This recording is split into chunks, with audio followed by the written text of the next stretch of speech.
This is the Infiniti G35 Coupe.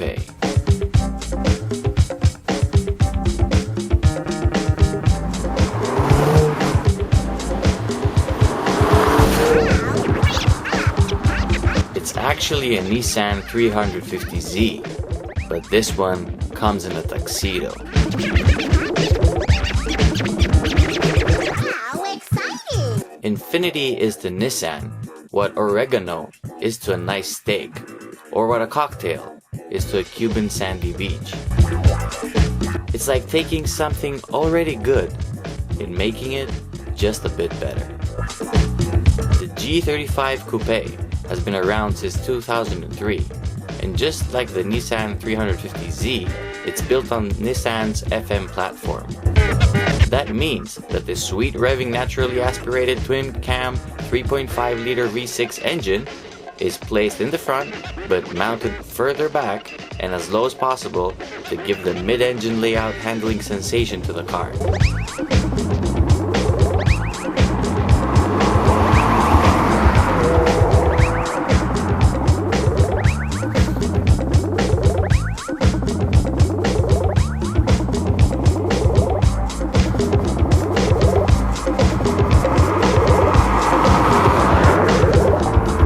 Owners of these cars had to pull out over $50,000 to get one, but now you can get one for the quarter of that price, which guess what, makes this car a real bargain.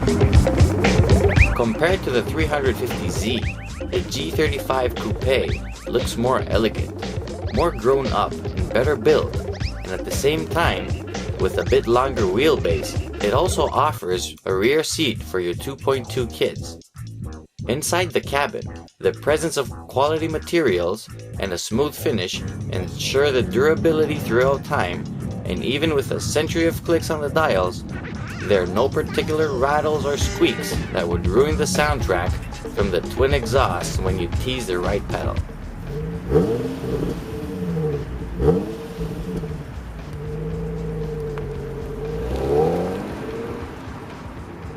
The steering, while good, is not the best in class. It lacks spirited feeling, and the 6-speed manual gearbox is nothing to write home about either.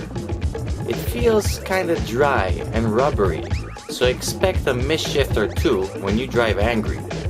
The 4-pot anti-lock brakes though, bring it to a stop with ease, and brake fade will only appear on a track day. The G35 Coupe though, was never built to go around the track, at least not on a regular basis. The G35 is more of a GT rather than a sports car. It doesn't feel that light, that nimble, or that athletic. Although the suspension is very firm, but it still allows certain amounts of body roll to occur, which justifies the GT classification instead of sport.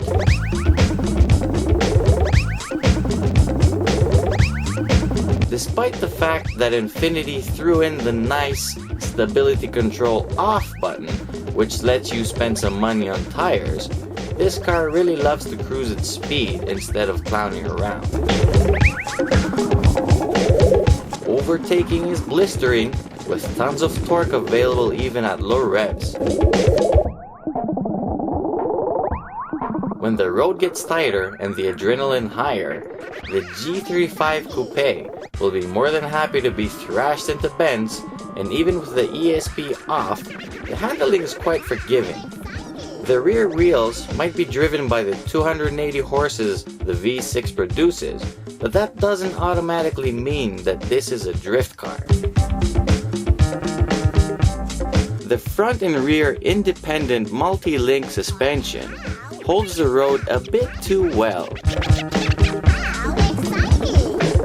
Bypass its limits and be prepared to handle some easily controlled understeer, which can turn into progressive oversteer if you are a true hooligan.